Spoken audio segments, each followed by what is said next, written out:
ನಮಸ್ಕಾರಗಳಿರಿ. Stock market Kannada ಚಾನಲ್ಗೆ ಸ್ವಾಗತ ಸುಸ್ವಾಗತ. ಬೇರೆ ವಿಡಿಯೋದಲ್ಲಿ ಇವತ್ತಿನ ನಮ್ಮ ಮಾರ್ಕೆಟ್ ಅಲ್ಲಿ ಸುದ್ದಿಯಲ್ಲಿರುವಂತಹ ಇಂಪಾರ್ಟೆಂಟ್ ಕಂಪನಿಗಳ ಬಗ್ಗೆ ತಿಳ್ಕೊಳ್ಳುವಂತ ಪ್ರಯತ್ನವನ್ನು ಮಾಡೋಣ. ಹಾಗೆ ರಾತ್ರಿಯ ವಿಡಿಯೋದಲ್ಲಿ ಕೆಲವು ಕಂಪನಿಗಳ ನಂಬರ್ಸ್ ಅನ್ನ ಈಗಾಗಲೇ ಕವರ್ ಮಾಡಿದೆ. ಈ ವಿಡಿಯೋದಲ್ಲಿ ಇಲ್ಲಿವರೆಗೂ ನೋಡಿಲ್ಲ ಅಂತ ಅಂದ್ರೆ ನೋಡಿ, ಮತ್ತೆ ಅವುಗಳನ್ನ ರಿಪೀಟ್ ಮಾಡಕ್ ಹೋಗೋದಿಲ್ಲ. ಈಗಿನ ವಿಡಿಯೋದಲ್ಲಿ ನೋಡೋಣ ಇವತ್ತು ಯಾವೆಲ್ಲ ಕಂಪನಿಗಳು ಫೋಕಸ್ ಅಲ್ಲಿರ್ತವೆ ತಿಳ್ಕೊಳ್ಳೋಣ. ಮೊದಲಿಗೆ ಡಿಸ್ಕ್ಲೇಮರ್ ಕೊಡ್ಲಿಕ್ಕೆ ಇಷ್ಟಪಡ್ತೀನಿ. ಇಲ್ಲಿ ಕವರ್ ಮಾಡ್ತಿರುವಂತ ಯಾವುದೇ ಸ್ಟಾಕ್ ಅನ್ನು ಕೂಡ ರೆಕಮೆಂಡ್ ಮಾಡ್ತಿಲ್ಲ. ನೀವು ಫರ್ದರ್ ಸ್ಟಡಿ ಮಾಡಿ ಎಡಿಷನ್ ತಗೊಳ್ಬಹುದು.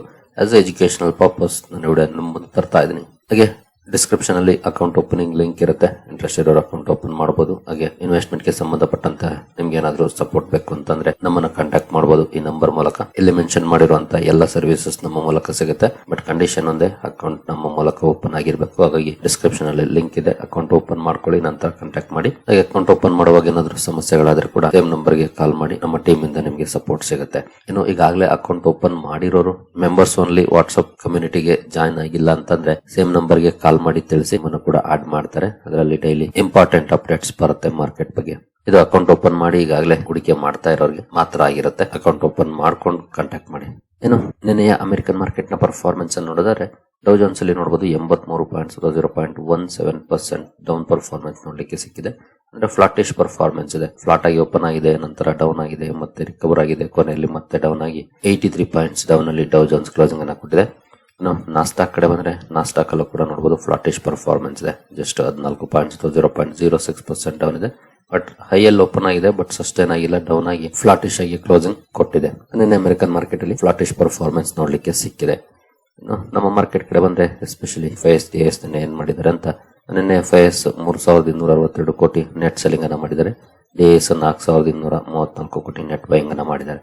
ಕಂಟಿನ್ಯೂ ಆಗಿದೆ FIS ಸೆಲ್ಲಿಂಗ್, DIS ಬೈಯಿಂಗ್ ಅನ್ನು ಕೂಡ ಕಂಟಿನ್ಯೂ ಮಾಡಿದ್ದಾರೆ. ಇನ್ನು ಅರ್ನಿಂಗ್ಸ್ ಬಗ್ಗೆ ಒಂದು ಸುದ್ದಿಯನ್ನು ನೋಡಿಕೊಂಡು ಮುಂದುವರಿಯೋಣ.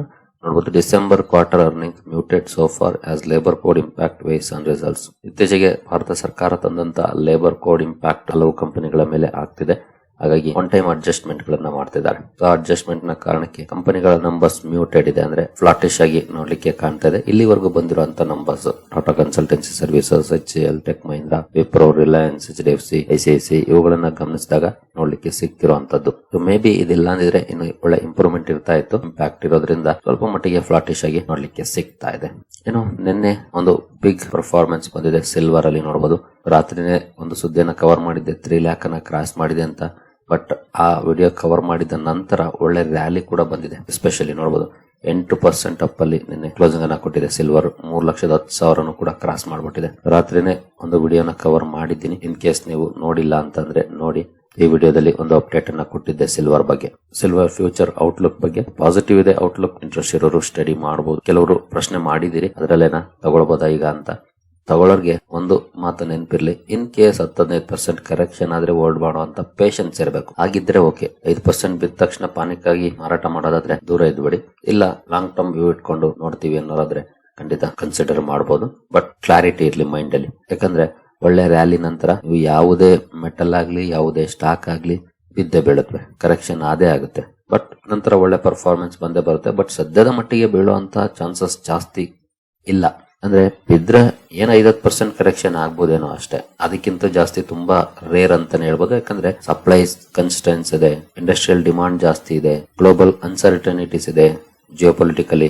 ಇಂತಹ ಸಂದರ್ಭದಲ್ಲಿ ತುಂಬಾ ದೊಡ್ಡ ಕರೆಕ್ಷನ್ ಅನ್ನ ಎಕ್ಸ್ಪೆಕ್ಟ್ ಮಾಡಕ್ ಆಗೋದಿಲ್ಲ. 15% ಅಂದ್ರೆ ಅದೇ ಹೆಚ್ಚು ಅಂದ್ಕೊಳ್ತೀನಿ ನಾನು ಪರ್ಸನಲಿ. ಬಟ್ ಮಾರ್ಕೆಟ್ ಆಕ್ಚುಲಿ ಯಾವ ರೀತಿ ರಿಯಾಕ್ಟ್ ಮಾಡುತ್ತೆ ಗೊತ್ತಿಲ್ಲ. ಬಟ್ ನಾನು ಪರ್ಸನಲಿ ಅಂದ್ಕೊಳ್ಳೋದು ಅಷ್ಟೇ. ಹಾಗಾಗಿ ಅದಕ್ಕೆ ನೀವು ರೆಡಿ ಇದ್ದೀರಿ ಅಂದ್ರೆ ಕನ್ಸಿಡರ್ ಮಾಡಬಹುದು. ಇಲ್ಲ ಜಸ್ಟ್ ದೂರದಿಂದ ಕುತ್ಕೊಂಡು ನೋಡೋದು ಆಸೆ. ಸಿಲ್ವರ್ ಅಲ್ಲಂತೂ ಒಳ್ಳೆ ಪರ್ಫಾರ್ಮೆನ್ಸ್ ಇದೆ. ಮುಂದೆ ಕೂಡ ಒಳ್ಳೆ ಪರ್ಫಾರ್ಮೆನ್ಸ್ ಬರುವಂತ ಸಾಧ್ಯತೆಗಳಿದೆ. ಜೊತೆಗೆ ಇಲ್ಲಿ ಯಾವಾಗ ಕರೆಕ್ಷನ್ ಆಗ್ಬೋದು, ದೊಡ್ಡ ಮಟ್ಟದಲ್ಲಿ ಕರೆಕ್ಷನ್ ಏನಾದ್ರೂ ಎಕ್ಸ್ಪೆಕ್ಟ್ ಮಾಡಬಹುದು ಅಂದ್ರೆ ಅದು ಈ ಗ್ಲೋಬಲ್ ಅನ್ಸರ್ಟನಿಟೀಸ್ ಕಡಿಮೆ ಆದಾಗ, ಅಂದ್ರೆ ಸುಂಕಪ್ಪ ಸೈಲೆಂಟ್ ಆದಾಗ. ಸುಂಕಪ್ಪ ಅಂದ್ರೆ ಯಾರು ಗೊತ್ತಾನೆ? ಡೊನಾಲ್ಡ್ ಟ್ರಂಪ್ ಅಥವಾ ಸುಂಕಪ್ಪ ಯಾವಾಗ ಸೈಲೆಂಟ್ ಆಗ್ತಾರೋ ಮೇ ಬಿ ಅವಾಗ ಇಲ್ಲಿ ಒಂದ್ ಸ್ವಲ್ಪ ಕರೆಕ್ಷನ್ ಬರ್ಬೋದೇನೋ ಹೆಚ್ಚಿನ ಪ್ರಮಾಣದಲ್ಲಿ. ಯಾಕಂದ್ರೆ ಈಕ್ವಿಟಿ ಮಾರ್ಕೆಟ್ ಚೆನ್ನಾಗಿ ಪರ್ಫಾರ್ಮ್ ಮಾಡುತ್ತೆ ಆಗ ಅವ್ರು ಸೈಲೆಂಟ್ ಆದ್ರು ಅಂದ್ರೆ. ಈಕ್ವಿಟಿ ಮಾರ್ಕೆಟ್ಸ್ ಚೆನ್ನಾಗಿ ಪರ್ಫಾರ್ಮ್ ಮಾಡುವಂತ ಸಮಯ ಬಂದ್ರೆ ಆಗ ಕಮಾಡಿಟೀಸ್ ಸ್ವಲ್ಪ ಅಂಡರ್ ಪರ್ಫಾರ್ಮೆನ್ಸ್ ಮಾಡಬಹುದು, ಆಗ ಕರೆಕ್ಷನ್ ಬರ್ಬೋದು. ಆಗ ಬೇಕಿದ್ರೆ ನೀವು ಸ್ಟ್ರಾಟಜಿಕಲಿ ಇಲ್ಲಿಂದ ಈಕ್ವಿಟಿ ಮಾರ್ಕೆಟ್ಗೆ ಶಿಫ್ಟ್ ಮಾಡ್ಕೊಳ್ಬಹುದು ನಿಮ್ಮ ಹೂಡಿಕೆಯನ್ನ. ಆ ರೀತಿ ಮಾಡ್ತೀರಿ ಅಂದ್ರೆ ಓಕೆ. ಅಲ್ಲಿವರೆಗೂ ಅಂತ ದೊಡ್ಡ ಕರೆಕ್ಷನ್ ಖಂಡಿತ ಚಾನ್ಸಸ್ ಕಡಿಮೆ. ಬಟ್ ಇದು ಮಾರ್ಕೆಟ್ ಏನ್ ಬೇಕಾದ್ರೂ ಆಗ್ಬೋದು, ಅದು ಗೊತ್ತಿರ್ಲಿ ಅಷ್ಟೇ. ಇನ್ನು ಗೋಲ್ಡ್ ಅಲ್ಲೂ ಕೂಡ ನಾನೇ ಸ್ವಲ್ಪ ಮಟ್ಟಿಗೆ ಪಾಸಿಟಿವ್ ಪರ್ಫಾರ್ಮೆನ್ಸ್ ಬಂದಿದೆ ನೋಡಬಹುದು 0.08%. ನೋಡೋಣ ಇವತ್ತು ಯಾವ ರೀತಿ ಇರುತ್ತೆ ಅಂತ. ಇನ್ನು ಇಂಡಿವಿಜುವಲ್ ಸ್ಟಾಕ್ ಗಳ ಕಡೆ ನಾವು ಬರೋದಾದ್ರೆ ಮಹಾಮಾಯ ಸ್ಟೀಲ್ ಇಂಡಸ್ಟ್ರೀಸ್ ಇವತ್ತು ಫೋಕಸ್ ಅಲ್ಲಿರುತ್ತೆ. ಕಾರಣ NSE ಕಂಪನಿಯ ಪ್ರಮೋಟರ್ ಹೋಲ್ಡಿಂಗ್ ಅನ್ನು ಫ್ರೀಸ್ ಮಾಡಬಹುದು ಅನ್ನುವಂತ ಸುದ್ದಿ ಬಂದಿದೆ. ಕಾರಣ ನಾನ್ ಕಂಪ್ಲೈನ್ಸ್ ಇಶ್ಯೂಸ್ ನ ಕಾರಣಕ್ಕೆ ಸರಿಯಾಗಿ ರಿಪೋರ್ಟಿಂಗ್ ಮಾಡ್ತಿಲ್ಲ ಅನ್ನೋ ಕಾರಣಕ್ಕೆ ಪ್ರಮೋಟರ್ ಹೋಲ್ಡಿಂಗ್ ಅನ್ನು ಫ್ರೀಸ್ ಮಾಡಬಹುದು ಅನ್ನುವಂತ ಸುದ್ದಿ ಬಂದಿದೆ. ಈ ಸುದ್ದಿ ಕಾರಣಕ್ಕೆ ಮಹಾಮಾಯ ಸ್ಟೀಲ್ ಇಂಡಸ್ಟ್ರೀಸ್ ಫೋಕಸ್ ಅಲ್ಲಿರುತ್ತೆ. ಸ್ಟಾಕ್ ಅನ್ನು ವಾಚ್ ಮಾಡಬಹುದು, ಇದಕ್ಕೆ ಯಾವ ರೀತಿ ರಿಯಾಕ್ಷನ್ ಇರುತ್ತೆ ಅಂತ. ನಂತರ LKP ಫೈನಾನ್ಸ್ ಸುದ್ದಿಯಲ್ಲಿರುತ್ತೆ. ಕಾರಣ ಕಂಪನಿ ಬೋನಸ್ ಶೇರ್ ಅನ್ನು ಅನೌನ್ಸ್ ಮಾಡಿದೆ. 4:1 ರೇಷಿಯೋದಲ್ಲಿ ಬೋನಸ್ ಅನ್ನು ಅನೌನ್ಸ್ ಮಾಡಿದೆ. ಅಂದ್ರೆ 1 ಶೇರ್ ಇದ್ರೆ 4 ಶೇರ್ಗಳನ್ನ ಬೋನಸ್ ಆಗಿ ಕೊಡ್ತಾ ಇದೆ. ಟೋಟಲ್ 5 ಶೇರ್ಗಳಾಗುತ್ತೆ. ಈ ರೇಷಿಯೋದಲ್ಲಿ ಕಂಪನಿ ಬೋನಸ್ ಅನ್ನು ಅನೌನ್ಸ್ ಮಾಡಿದೆ. ಈ ಸುದ್ದಿ ಕಾರಣಕ್ಕೆ ಸ್ಟಾಕ್ ಫೋಕಸ್ ಅಲ್ಲಿರುತ್ತೆ. ಇದನ್ನು ಕೂಡ ವಾಚ್ ಮಾಡಬಹುದು. ಈ ಕಾರ್ಪೊರೇಟ್ ಆಕ್ಷನ್ ಡಿಸಿಷನ್ ಗೆ ಮಾರ್ಕೆಟ್ ಅಲ್ಲಿ ಯಾವ ರೀತಿ ರಿಯಾಕ್ಷನ್ ಬರುತ್ತೆ ಅಂತ. ನಂತರ ನೀರಜ್ ಸಿಮೆಂಟ್ ಸ್ಟ್ರಕ್ಚರಲ್ಸ್ ಕೂಡ ಫೋಕಸ್ ಅಲ್ಲಿರುತ್ತೆ. ಕಾರಣ ಕಂಪನಿಗೆ ನಾರ್ತ್ ಈಸ್ಟ್ ಫ್ರಂಟಿಯರ್ ರೈಲ್ವೇಸ್ ಇಂದ 230 ಕೋಟಿ ಆರ್ಡರ್ ಸಿಕ್ಕಿದೆ. ಈ ಆರ್ಡರ್ ನ ಕಾರಣಕ್ಕೆ ಸ್ಟಾಕ್ ಫೋಕಸ್ ಅಲ್ಲಿರುತ್ತೆ. ನೀರಜ್ ಸಿಮೆಂಟ್ ಸ್ಟ್ರಕ್ಚರಲ್ಸ್ ಅನ್ನು ಕೂಡ ವಾಚ್ ಮಾಡಬಹುದು, ಯಾವ ರೀತಿ ಇರುತ್ತೆ ಪರ್ಫಾರ್ಮೆನ್ಸ್ ಮಾರ್ಕೆಟ್ ಅಲ್ಲಿ ಅಂತ. ನಂತರ ಈಥೋಸ್ ಲಿಮಿಟೆಡ್ ಫೋಕಸ್ ಅಲ್ಲಿರುತ್ತೆ. ಕಾರಣ ಕಂಪನಿ ಚಂಡೀಗಢ ಅಲ್ಲಿ ಹೊಸ ವಾಚ್ ಬೋಟಿಕ್ ಅನ್ನ ಸ್ಟಾರ್ಟ್ ಮಾಡಿದೆ. ಈ ಸುದ್ದಿ ಕಾರಣಕ್ಕೆ ಸ್ಟಾಕ್ ಫೋಕಸ್ ಅಲ್ಲಿರುತ್ತೆ. ಈಥೋಸ್ ಲಿಮಿಟೆಡ್ ಅನ್ನು ಕೂಡ ವಾಚ್ ಮಾಡಬಹುದು, ಯಾವ ರೀತಿ ಇರುತ್ತೆ ಮಾರ್ಕೆಟ್ ರಿಯಾಕ್ಷನ್ ಅಂತ.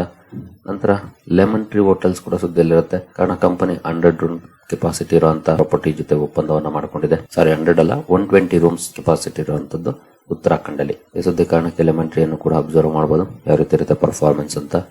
ನಂತರ ದೀಪಕ್ ನೈಟ್ರೇಟ್ ಲಿಮಿಟೆಡ್ ಕೂಡ ಸುದ್ದಿಯಲ್ಲಿರುತ್ತೆ. ಕಂಪನಿ ನೈಟ್ರೇಷನ್ ಹಾಗೂ ಹೈಡ್ರೋಜನೇಷನ್ ಪ್ಲಾಂಟ್ಸ್ ಅನ್ನ ಗುಜರಾತ್ ಅಲ್ಲಿ ಕಮಿಷನ್ ಮಾಡಿದೆ, ಅಂದ್ರೆ ಕೆಲಸವನ್ನ ಸ್ಟಾರ್ಟ್ ಮಾಡಿದೆ. ಅಲ್ಲಿ 2 ಪ್ಲಾಂಟ್ ಸ್ಟಾರ್ಟ್ ನ ಕಾರಣಕ್ಕೆ ಫೋಕಸ್ ಅಲ್ಲಿರುತ್ತೆ. ದೀಪಕ್ ನೈಟ್ರೇಟ್ ಅನ್ನು ಕೂಡ ಅಬ್ಸರ್ವ್ ಮಾಡಬಹುದು, ಏನಾದರೂ ರಿಯಾಕ್ಷನ್ ಇರುತ್ತಾ ಸ್ಟಾಕ್ ಅಲ್ಲಿ ಅಂತ. ನಂತರ ವಾರಿ ಎನರ್ಜಿಸ್ ಸುದ್ದಿಯಲ್ಲಿರುತ್ತೆ. ವಾರಿ ಎನರ್ಜಿಸ್ಗೆ 2 ಆರ್ಡರ್ ಸಿಕ್ಕಿದೆ. ಒಂದು 210 ಮೆಗಾವ್ಯಾಟ್ DCR ಸೋಲಾರ್ ಮಾಡ್ಯೂಲ್ಸ್ ಅನ್ನು ಸಪ್ಲೈ ಮಾಡುವಂತ ಆರ್ಡರ್, ಇನ್ನೊಂದು 2000 ಮೆಗಾವ್ಯಾಟ್ ಸೋಲಾರ್ ಮಾಡ್ಯೂಲ್ಸ್ ಸಪ್ಲೈ ಮಾಡುವಂತ ಆರ್ಡರ್. ಈ 2 ಆರ್ಡರ್ ನ ಕಾರಣಕ್ಕೆ ವಾರಿ ಎನರ್ಜಿಸ್ ಫೋಕಸ್ ಅಲ್ಲಿರುತ್ತೆ. ಸ್ಟಾಕ್ ಅನ್ನು ವಾಚ್ ಮಾಡಬಹುದು, ಯಾವ ರೀತಿ ಇರುತ್ತೆ ಮಾರ್ಕೆಟ್ ರಿಯಾಕ್ಷನ್ ಈ ಸುದ್ದಿಗೆ ಅಂತ. ನಂತರ ಹಿಂದೂಸ್ತಾನ್ ಯೂನಿಲಿವರ್ ಫೋಕಸ್ ಅಲ್ಲಿರುತ್ತೆ. ಕಾರಣ ಕಂಪನಿಯಲ್ಲಿ LIC ಹೋಲ್ಡಿಂಗ್ ಅನ್ನ ಜಾಸ್ತಿ ಮಾಡಿದೆ. 2% ಸ್ಟೇಕ್ ಅನ್ನ ತಗೊಂಡಿದೆ Q3 ನಲ್ಲಿ HUL ಅಲ್ಲಿ. ಇದೊಂದೇ ಕಾರಣಕ್ಕೆ ಹಿಂದೂಸ್ತಾನ್ ಯೂನಿಲಿವರ್ ಅನ್ನು ಕೂಡ ವಾಚ್ ಮಾಡಬಹುದು, ಏನಾದರೂ ರಿಯಾಕ್ಷನ್ ಇರುತ್ತಾ ಅಂತ. ನಂತರ Aditya Birla fashion and retail ಕೂಡ ಸುದ್ದಿಯಲ್ಲಿರುತ್ತೆ. ಕಾರಣ ಕಂಪನಿಯಲ್ಲಿ ಒಬ್ಬರು ಸ್ಟೇಕ್ ಅನ್ನ ಸೇಲ್ ಮಾಡಬಹುದು ಅನ್ನುವಂತ ಸುದ್ದಿ ಬಂದಿದೆ. ಯಾರು ಅಂತ ಬಂದಿಲ್ಲ. ಸುಮಾರು 4 ಕೋಟಿ ಶೇರ್ಗಳನ್ನ ಮಾರಾಟ ಮಾಡಬಹುದು ಅಥವಾ ಅಪ್ ಟು 3% ಸ್ಟೇಕ್ ಅನ್ನ ಮಾರಾಟ ಮಾಡಬಹುದು ಅನ್ನೋ ಸುದ್ದಿ ಇದೆ ಬ್ಲಾಕ್ ಡೀಲ್ ನ ಮೂಲಕ. ಈ ಸುದ್ದಿ ಕಾರಣಕ್ಕೆ ಫೋಕಸ್ ಅಲ್ಲಿರುತ್ತೆ. ಆದಿತ್ಯ ಬಿರ್ಲಾ ಫ್ಯಾಷನ್ ಅನ್ನು ಕೂಡ ವಾಚ್ ಮಾಡಬಹುದು. ಇವತ್ತು ಬ್ಲಾಕ್ ಡೀಲ್ ಆದ್ರೆ ಬಹುಶಃ ರಿಯಾಕ್ಷನ್ ಇರುತ್ತೆ ಸ್ಟಾಕ್ ಅಲ್ಲಿ. ನಂತರ ಅಪೋಲೋ ಮೈಕ್ರೋ ಸಿಸ್ಟಮ್ಸ್ ಸುದ್ದಿಯಲ್ಲಿರುತ್ತೆ. ಕಾರಣ ಕಂಪನಿಗೆ ಹೈದರಾಬಾದ್ ಅಲ್ಲಿ ಲ್ಯಾಂಡ್ ಅಲಾಟ್ ಆಗಿದೆ. ಅಂದ್ರೆ ಫ್ರೀ ಆಗಿ ಅಲಾಟ್ ಆಗಿರೋದಲ್ಲ, ಕಂಪನಿ ದುಡ್ಡು ಕೊಟ್ಟಿದೆ. 12,000 ರೂಪಾಯಿ ಪರ್ ಸ್ಕ್ವೇರ್ ಮೀಟರ್ ಕಂಪನಿ ಹಣವನ್ನ ಕೊಡ್ತಾ ಇದೆ. ಸುಮಾರು 23,000 ಸ್ಕ್ವೇರ್ ಮೀಟರ್ ಲ್ಯಾಂಡ್ ಅಲಾಟ್ ಆಗಿದೆ 27.5 ಕೋಟಿಗೆ. ಈ ಸದ್ಯ ಕಾರಣಕ್ಕೆ ಸ್ಟಾಕ್ ಫೋಕಸ್ ಅಲ್ಲಿರುತ್ತೆ. ಅಪೋಲೋ ಮೈಕ್ರೋ ಸಿಸ್ಟಮ್ಸ್ ಅನ್ನು ಕೂಡ ವಾಚ್ ಮಾಡಬಹುದು, ಯಾವ ರೀತಿ ಇರುತ್ತೆ ರಿಯಾಕ್ಷನ್ ಅಂತ. ನಂತರ ಹಿಂದೂಸ್ತಾನ್ ಪೆಟ್ರೋಲಿಯಂ ಕಂಪನಿ ಅಥವಾ HPCL ಕೂಡ ಸುದ್ದಿಯಲ್ಲಿರುತ್ತೆ. ಕಾರಣ ಕಂಪನಿ UAE ಬೇಸ್ಡ್ ALNG ಕಂಪನಿಯ ಜೊತೆ 10 ವರ್ಷಗಳ ಒಪ್ಪಂದವನ್ನು ಮಾಡಿಕೊಂಡಿದೆ. LNG ಗ್ಯಾಸ್ ಸಪ್ಲೈಗೆ ಸಂಬಂಧಪಟ್ಟಂತೆ 5 million tons of LNG annually supply ಮಾಡುವಂತ ಒಪ್ಪಂದ ಇದು. ಈ ಸುದ್ದಿ ಕಾರಣಕ್ಕೆ HPCL ಕೂಡ ಫೋಕಸ್ ಅಲ್ಲಿರುತ್ತೆ. ಇದನ್ನು ಸಹ ವಾಚ್ ಮಾಡಬಹುದು. ನಂತರ UPL ಲಿಮಿಟೆಡ್ ಕೂಡ ಸುದ್ದಿಯಲ್ಲಿರುತ್ತೆ. ಕಾರಣ ಕಂಪನಿಯ ಆರ್ಮ್ ಅಂದ್ರೆ ಸಬ್ಸಿಡಿಯರಿ ಅದ್ವಾಂತ ಎಂಟರ್ಪ್ರೈಸಸ್ DRHP ಫೈಲ್ ಮಾಡಿದೆ IPO ತರಕ್ಕೆ. ಇದರಲ್ಲಿ ಕಂಪನಿಯ ಸ್ಟೇಕ್ ಮಾರಾಟ ಮಾಡ್ತಾ ಇದೆ. ಅಂದ್ರೆ UPL ನ ಸ್ಟೇಕ್ ಅನ್ನ ಮಾರಾಟ ಮಾಡ್ತಾ ಇದೆ. 3.6 ಕೋಟಿ ಶೇರುಗಳನ್ನ ಅದ್ವಾಂತ ಎಂಟರ್ಪ್ರೈಸಸ್ ಅಲ್ಲಿ ಮಾರಾಟ ಮಾಡುತ್ತೆ. ಸಬ್ಸಿಡಿಯರಿ IPO ತರ್ತಾ ಇರೋ ಕಾರಣಕ್ಕೆ UPL ಲಿಮಿಟೆಡ್ ಫೋಕಸ್ ಅಲ್ಲಿರುತ್ತೆ. ಇದನ್ನು ಸಹ ವಾಚ್ ಮಾಡಬಹುದು, ಯಾವ ರೀತಿ ಇರುತ್ತೆ ರಿಯಾಕ್ಷನ್ ಅಂತ. ನಂತರ ಕರೋನಾ ರೆಮಿಡೀಸ್ ಕೂಡ ಸುದ್ದಿಯಲ್ಲಿರುತ್ತೆ. ಕಾರಣ ಕಂಪನಿ ಯುರೇಷಿಯನ್ ಎಕನಾಮಿಕ್ ಯೂನಿಯನ್ ಇಂದ GMP ಸರ್ಟಿಫಿಕೇಟ್ ಅನ್ನ ಪಡ್ಕೊಂಡಿದೆ. ಅಂದ್ರೆ ಗುಡ್ ಮ್ಯಾನುಫ್ಯಾಕ್ಚರಿಂಗ್ ಪ್ರಾಕ್ಟೀಸಸ್ ಸರ್ಟಿಫಿಕೇಶನ್ ಅನ್ನ ಪಡ್ಕೊಂಡಿದೆ. ಈ ಸುದ್ದಿ ಕಾರಣಕ್ಕೆ ಕೊರೋನಾ ರೆಮಿಡೀಸ್ ಅನ್ನು ಕೂಡ ವಾಚ್ ಮಾಡಬಹುದು, ಏನಾದರೂ ರಿಯಾಕ್ಷನ್ ಇರುತ್ತಾ ಅಂತ. ನಂತರ ಟೊರೆಂಟ್ ಫಾರ್ಮಾಸ್ಯೂಟಿಕಲ್ಸ್ ಕೂಡ ಸುದ್ದಿಯಲ್ಲಿರುತ್ತೆ. ಕಾರಣ ಕಂಪನಿ 10,990 ಕೋಟಿ ಫಂಡ್ ರೈಸ್ ಮಾಡುವಂತ ನಿರ್ಧಾರವನ್ನು ಮಾಡಿದೆ. NCDs ಇಶ್ಯೂ ಮಾಡೋ ಮೂಲಕ ಈ ಫಂಡ್ ರೈಸ್ ಸುದ್ದಿ ಕಾರಣಕ್ಕೆ ಸ್ಟಾಕ್ ಫೋಕಸ್ ಅಲ್ಲಿರುತ್ತೆ. ಇದನ್ನು ಸಹ ವಾಚ್ ಮಾಡಬಹುದು. ಏನು ರಿಸಲ್ಟ್ ಕ್ಯಾಲೆಂಡರ್ ಕಡೆ ಬಂದ್ರೆ ಇವತ್ತು ಯಾವೆಲ್ಲ ಕಂಪನಿಗಳ ರಿಸಲ್ಟ್ ಇದೆ ಅಂತ. ಬಿಗ್ ಬ್ಲಾಕ್ ಕನ್ಸ್ಟ್ರಕ್ಷನ್ ಇದೆ, AU ಸ್ಮಾಲ್ ಫೈನಾನ್ಸ್ ಬ್ಯಾಂಕ್ ಇದೆ, ಕ್ರೆಡಿಟ್ ಆಕ್ಸೆಸ್ ಗ್ರಾಮೀಣ್ ಇದೆ, Cyient DLM, DCM ಶ್ರೀರಾಮ್, Epack Durable, India Mart result ಇದೆ, ITC ಹೋಟೆಲ್ಸ್ ಇದೆ, J&K ಬ್ಯಾಂಕ್, KSolves, ಮಾಸ್ತಕ್ ಇದೆ, ನ್ಯೂಜನ್ ಇದೆ, ಪರ್ಸಿಸ್ಟೆಂಟ್ ಸಿಸ್ಟಮ್ಸ್ ಇದೆ, Rallis India, Senores Pharma, SRF result ಇದೆ ಇವತ್ತು, TTML ರಿಸಲ್ಟ್ ಇದೆ, Tata Tele Services, Vikram Solar ಇದೆ. ಈ ಎಲ್ಲ ಕಂಪನಿಗಳ ರಿಸಲ್ಟ್ಸ್ ಇದೆ. ಇವುಗಳನ್ನು ಕೂಡ ವಾಚ್ ಮಾಡಬಹುದು. ರಿಸಲ್ಟ್ ಯಾವ ರೀತಿ ಇರುತ್ತೆ, ರಿಯಾಕ್ಷನ್ ಯಾವ ರೀತಿ ಇರುತ್ತೆ ಅಂತ. ಡ್ಯೂರಿಂಗ್ ದ ಮಾರ್ಕೆಟ್ ರಿಸಲ್ಟ್ ಬಂದ್ರೆ ಇಮಿಡಿಯೇಟ್ಲಿ ರಿಯಾಕ್ಷನ್ ಕೂಡ ಬರುವಂತ ಚಾನ್ಸಸ್ ಇರುತ್ತೆ. ಸ್ಟಾಕ್ ಗಳನ್ನ ವಾಚ್ ಮಾಡಬಹುದು. ಇನ್ನು ಪ್ರೈಮರಿ ಮಾರ್ಕೆಟ್ ಕಡೆ ಬಂದ್ರೆ ಶಾಡೋ ಫ್ಯಾಕ್ಸ್ ಟೆಕ್ನಾಲಜೀಸ್ IPO ಇವತ್ತಿಂದ ಓಪನ್ ಆಗ್ತಾ ಇದೆ. ಗ್ರೇ ಮಾರ್ಕೆಟ್ ಪ್ರೀಮಿಯಂ ಮಾಡಬಹುದು, ನಿಯರ್ಲಿ 5% ಇದೆ. ಅಂತ ಒಳ್ಳೆ ಪ್ರೀಮಿಯಂ ಏನಿಲ್ಲ, ಜಸ್ಟ್ 5% ಇದೆ. ಇಂಟ್ರೆಸ್ಟ್ ಇರೋರು ಸ್ಟಡಿ ಮಾಡಬಹುದು ಶಾಡೋ ಫ್ಯಾಕ್ಸ್ ಟೆಕ್ನಾಲಜೀಸ್ ಅನ್ನ. ಏನೋ ಸೆಕ್ಟೋರಲ್ ಇಂಡಸ್ಟ್ರೀಸ್ ಗಳ ಪರ್ಫಾರ್ಮೆನ್ಸ್ ಅನ್ನು ವಾಚ್ ಮಾಡೋದಾದ್ರೆ ನಿನ್ನೆ ಅಂತೂ ಆಟೋ ಹಾಗೂ banking sector auto and FMCG sector ಅನ್ನ ಹೊರತುಪಡಿಸಿದ್ರೆ ಇನ್ನೆಲ್ಲೂ ಪಾಸಿಟಿವ್ ಪರ್ಫಾರ್ಮೆನ್ಸ್ ಅಂತೂ ಬರಲಿಲ್ಲ. ನೋಡೋಣ ಇವತ್ತು ಯಾವ ರೀತಿ ಇರುತ್ತೆ ಪರ್ಫಾರ್ಮೆನ್ಸ್ ಅಂತ. ಎಸ್ಪೆಷಲಿ RRG ಪ್ರಕಾರ ಕೆಲವು ಸೆಕ್ಟರ್ಸ್ ಅಲ್ಲಿ ಒಂದಷ್ಟು ಮೊಮೆಂಟಮ್ ಇತ್ತು, ಬಟ್ ನಿನ್ನೆ ಅಂತೂ ಎಲ್ಲ ಕಡೆ ನೆಗೆಟಿವ್ ಆಯ್ತು. ನೋಡೋಣ ಇವತ್ತಾದ್ರೂ ಅಟ್ಲೀಸ್ಟ್ ಪಾಸಿಟಿವ್ ಪರ್ಫಾರ್ಮೆನ್ಸ್ ಬರುತ್ತಂತ. Banking, IT, pharma, PSU banks ಇಲ್ಲಿ ಒಂದ್ ಸ್ವಲ್ಪ ಒಳ್ಳೆ ಪರ್ಫಾರ್ಮೆನ್ಸ್ ಬರ್ಬೋದು ಅನ್ನೋಂತ ಎಕ್ಸ್ಪೆಕ್ಟೇಷನ್ ಇದೆ ಈ ವಾರದಲ್ಲಿ, ಬಟ್ ನಿನ್ನೆ ಅಂತೂ ಬರ್ಲಿಲ್ಲ. ನೋಡೋಣ ಇವತ್ತೇನಾದ್ರೂ ಬರುತ್ತಾ ಅಂತ. ಏನು ಗಿಫ್ಟ್ ನಿಫ್ಟಿ ಕಡೆ ಬಂದ್ರೆ ಗಿಫ್ಟ್ ನಿಫ್ಟಿಯಲ್ಲಿ ಯಾವ ರೀತಿ ಪರ್ಫಾರ್ಮೆನ್ಸ್ ಇದೆ ಅಂತ. As of now 30 points 0.12% positive ಅಲ್ಲಿ ಟ್ರೇಡ್ ಆಗ್ತಿದೆ. ಏಷ್ಯನ್ ಮಾರ್ಕೆಟ್ ಗಳನ್ನ ನೋಡಿದ್ರೆ ನೆಗೆಟಿವ್ ಟ್ರೆಂಡ್ ಇದೆ ನೋಡಬಹುದು. ಏಷ್ಯನ್ ಮಾರ್ಕೆಟ್ಸ್ ಅಲ್ಲಿ ಪಾಸಿಟಿವ್ ಟ್ರೆಂಡ್ ಇಲ್ಲ, ನೆಗೆಟಿವ್ ಇದೆ.